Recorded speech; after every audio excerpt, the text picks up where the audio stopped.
Hello, welcome to Focus. I'm your host, Mark Warnock, and today we're here with Keely McMullin, the development manager from March of Dimes, Connecticut. Thanks for coming on the show. We appreciate it. Thanks, Mark. Thanks for having me. So, tell us a little bit about the March of Dimes and what the organization does. Sure, absolutely. March of Dimes is the leading organization fighting for maternal and infant health. So we fight for the health of all moms and babies, and we advocate for policies to protect them. We are working to radically improve the healthcare that they receive. We're pioneering research to find solutions to problems that are threatening the health of moms and babies, things like premature birth and maternal mortality. We're empowering families with our programs and with knowledge and tools to have healthier pregnancies as well. So March of Dimes is an interesting organization because we are over 80 years and counting as an organization. We were started by FDR, actually, originally to fight polio. And so once we helped fund the Jonas Salk vaccine for polio and helped disseminate that vaccine all around the world, really, with some of our partners, we kind of decided to change gears. You know, we solved our first problem. Then we had to go back to the drawing board and see what else we could tackle. And following up, since polio was, a disease that affected many children, that was near and dear always to our organization's heart. And so we decided to focus on one of the biggest cause of death for children under the age of 5 is complications due to premature birth.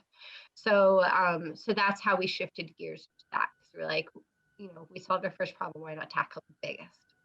Wow.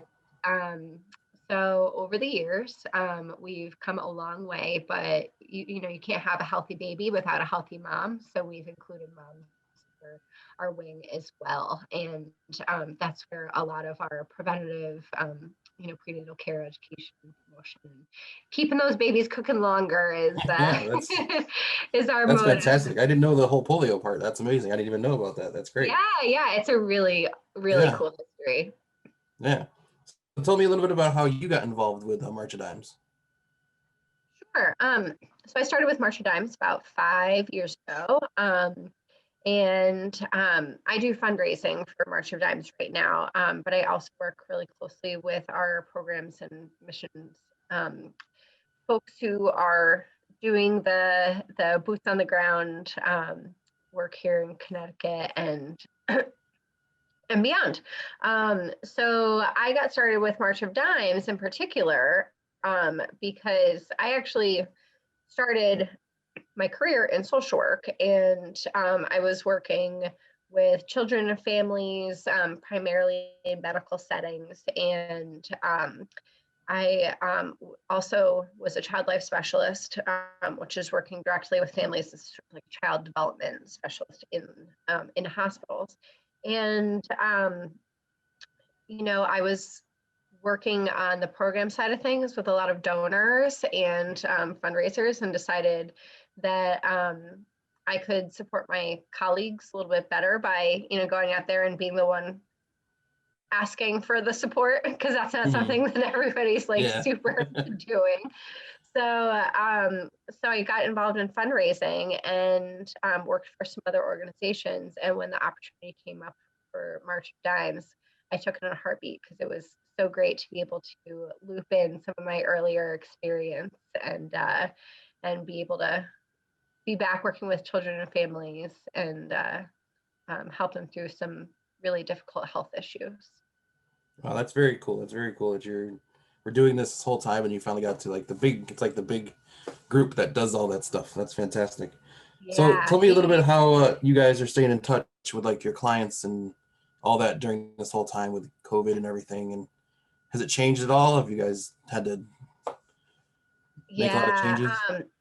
We have had to pivot, definitely. I'm sure everybody back to the drawing board, but certainly in a lot of ways we are. Some things haven't changed. You know, our research that Marcia Adams does, we have 6 prematurity research centers, and we have a perinatal safety center that help us, you know, with real science, figure out some of the underlying causes of some of these, you know, big questions. Why are babies born early? Why does it happen to, you know, certain women and not others? So that hasn't changed. We're still, you know, full speed ahead with that. But as far as implementation goes, our supported pregnancy care programs and our NICU family support programs at first had to go completely virtual. And so we still are operating our supported pregnancy care programs virtually because we can't get the support groups together like we would like to be able to in person. You know, we're just not virtually, but we do have approval from the majority of hospitals where we have our NICU family support programs right now, able to be back in the NICU as an essential worker supporting families who are. That's good. Yeah. Yeah. So it was really tough for a while when we weren't able to be there in person to support the families during that really You're saying traumatic time. I remember we were talking before the interview that you said you guys have basically already moved to the work from home situation. So you guys are kind of pros at this point, right?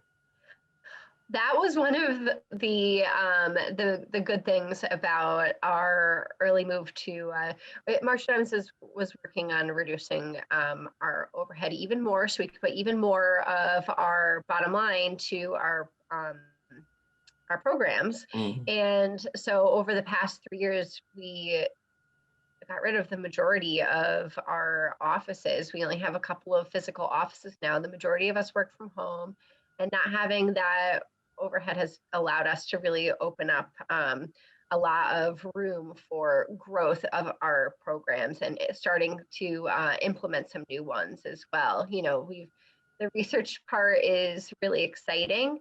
But now we're getting to develop new programs and start implementing them in, you know, our local communities here to really make some strides in our communities. And the cool thing is it's kind of like a cycle. You know, we put a lot of investment into the research side of things. We answer a lot of questions. We develop programs to address them. We implement the programs.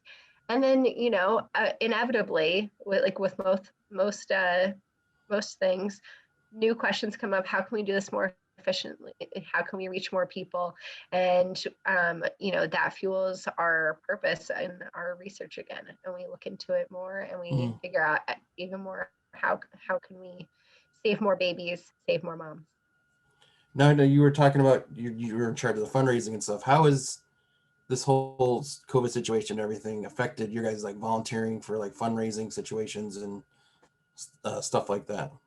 Yeah, we've gone totally virtual with that right now too. Typically we have our March for Babies walks every year, and that's just an awesome celebration of strength, and so cool to see all of these NICU graduates and you know, these babies who were once in the NICU and got healthy and were able to go home, and also the, you know, a chance for the families to remember the babies who were not so lucky, and you know, for all of the families to be able to reconnect with their the hospital staff who took care of their kids while they were there. I mean, it's such a cool event.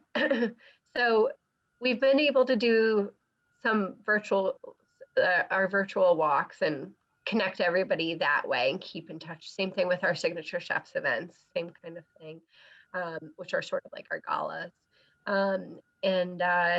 So all of our events are virtual this year, but we do miss all of our supporters, our volunteers, and our fundraisers. We always do November is World Prematurity Awareness Month, and so we always do some fun things to support the families that are currently in the NICUs, bringing care bags and things like that. So we'll be sending some care packages to the NICUs, but unfortunately our volunteers can't come back and deliver them in person, things like that. So, but we're also able to pivot and fund some more local mission initiatives as well too. So Yale University, their School of Medicine, has started this mobile health unit that is literally a converted bus that is driving into neighborhoods that have some higher risk of women who are pregnant, possibly not being able to access prenatal care in the same way that they were able to before, because in some of these high risk areas, there's a lot of families who may not have the same access to telehealth. They might not have a laptop at home. They might not have reliable internet access. Things like that. They may not be able to get to their in-person prenatal visits because public transportation is interrupted, or just, there's also the fear of, going into the medical places right now with COVID, the fear of taking public transportation to your appointment. So that prevents, some access to that care too. And it's so necessary for these visits to happen in order to identify,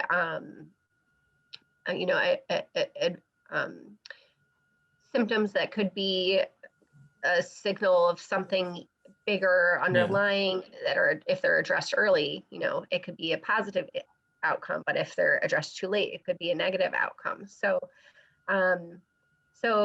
by March of Dimes partnering with Yale University and this mobile health unit to bring the care to them, it's right literally to their neighborhood, to their doors. Wow.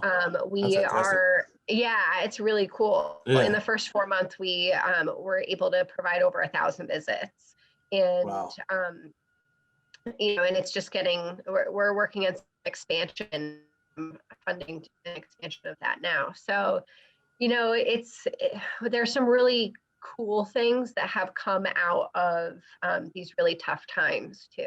So we're here ready to pivot and ready to it's great that there's still a little bit of light even in the dark times that we're all going through right now. Exactly.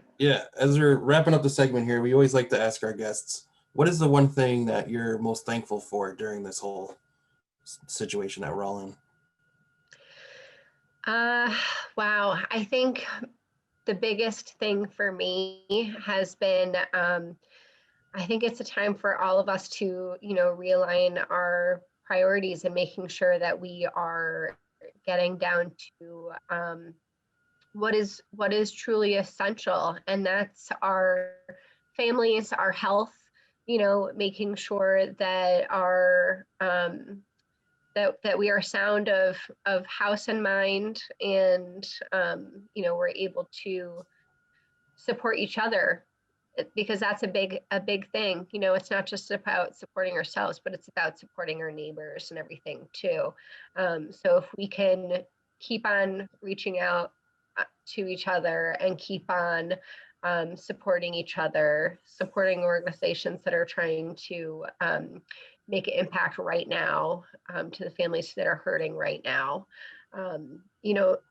Moms and babies need us now more than ever. We've already seen an uptick in premature births because people are seeking help later for, symptoms that may be something more underlying. So that's that, being able to keep on supporting is a really big deal. And paying attention to, I think, those really important things. I'm grateful for a lot more time to spend with my family and everything too. to a point, we all have that that little bit that's like, oh well, Yeah, I have two kids, so they were Uh, home with we didn't have daycare oh for boy. a while there, and I was actually on maternity leave for a few months Oh, because I had my second baby during COVID. So wow. um so Congratulations. thank you. So, originally my son was going to stay in his preschool program, but Yeah. since he was home with me, I got that extra time with both of my Well, that's kids, awesome. and it That's worked out yeah, really that worked well. out great. Yeah. Yeah. Yeah. Well, thank you for coming on. I appreciate you giving us the time. Now that knowing that you had two little ones running around, thank you even more for giving us the time. Absolutely. Uh, and we'll see you next. Thanks for coming on, and we appreciate it. Thanks so much, Mark. We really appreciate you having us on. Thank you. Thank you. Thank you for watching, and we'll see you next time.